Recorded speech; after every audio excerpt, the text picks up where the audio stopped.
नमस्कार. मी मोरेश्वर. हाय महाराष्ट्रमध्ये आपलं स्वागत आहे.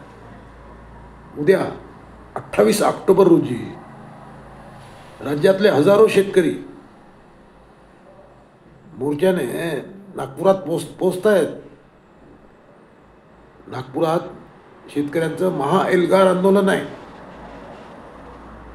बच्चू कडू यांच्या नेतृत्वात हे शेतकरी आपल्या मागण्यांसाठी जोरदार आवाज उठवणार आहेत.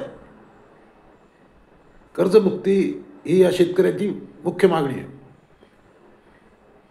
की विधानसभेच्या निवडणुकीमध्ये दिलेलं आश्वासन पूर्ण करा, कर्जमुक्ती द्या, कर्जमाफी ही मुख्य मागणी आहे. त्यानंतर हमी भावावर 20% बोनस, नंतर दिव्यांगांना 6,000 रुपये मानधन, मेंढपाळ आणि मच्छीमार यांच्याही मागण्या आहेत. या सर्व मागण्या घेऊन बच्चू कडू आणि त्यांचे कार्यकर्ते शेतकरी नागपूरच्या दिशेने निघाले आहेत. बहुसंख्य शेतकरी ट्रॅक्टर घेऊन येत आहेत. खुद्द बच्चू कडू एक ट्रॅक्टरवर बसून येत आहेत.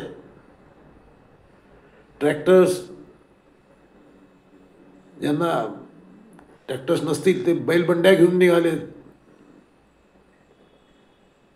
म्हणजे आंदोलन हे एका अर्थाने म्हणजे वैशिष्ट्यपूर्ण राहणार आहे. मेंढ्या घेऊन काही लोक येत आहेत, मेंढपाळ येत आहेत. आपल्या मागण्यांसाठी त्यांचा हा लढा आहे.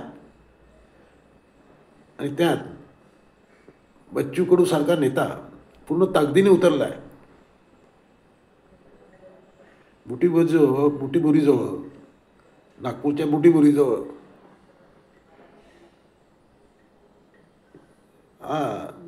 मोर्चा येईल. मोर्चामध्ये विजय जावंदिया यासारखे मोठमोठे नेते, शेतकरी नेते प्रामुख्याने मार्गदर्शन करणार आहेत. बच्चू कडू यांनी सांगितलं की आता माघार नाही. सरकारने आज त्यांना बैठकीला बोलावलं आहे. पण बच्चू कडू यांचं म्हणणं आहे की आमच्या मागण्या तुम्ही मान्य करत असाल तरच आम्ही बैठकीला येऊ, अन्यथा बैठकीला न जाण्याचं बच्चू कडूंनी ठरवलं आहे. त्याचं म्हणजे मागण्या मान्य होत असतील तर आम्ही बैठकीला जाऊ, अन्यथा जाणार नाही.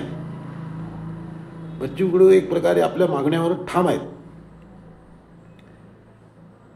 पण परिस्थिती अशी आहे की सरकार शेतकऱ्यांच्या या मागण्या मान्य करण्याच्या परिस्थितीत आज आहे का?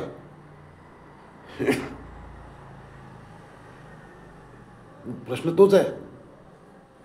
कारण शेतकरी अतिवृष्टीमुळे संकटात आहे. एक खरं आहे, दिवाळीपूर्वी त्यांना मदत केली जाईल हे आश्वासन मुख्यमंत्र्यांनी दिलं होतं, तेही खरं आहे.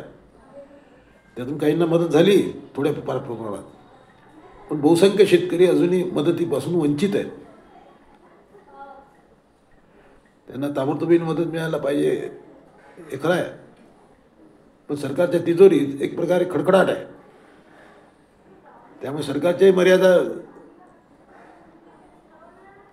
अशा परिस्थितीत बच्चू कडू आणि त्यांचे शेतकरी जर कर्जमुक्ती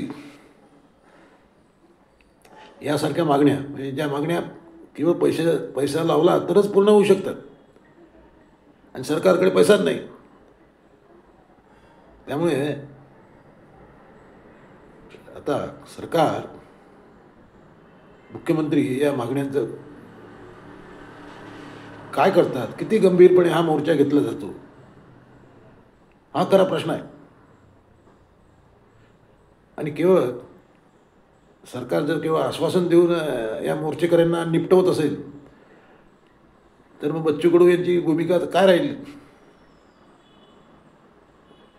शेवटी सरकारशी लढा म्हणजे दगडावर डोकं आपटण्यासारखं आहे. ते सरकार म्हणजे एक पाण्यात बसलेली म्हैस आहे. त्या म्हशीला सरकार कडू किती जागवतात. बच्चू कडूंनी याआधी अनेक लढे दिले आहेत. आता हा आमचा अखेरचा आणि आरपारचा लढा आहे असं म्हणतायत. त्यामुळे त्यांच्या या लढ्याला सरकार कसा प्रतिसाद देते त्याकडे सर्वांचंच लक्ष आहे. काय होणार बच्चू कडूंचं कॉमेंट करा. नमस्कार.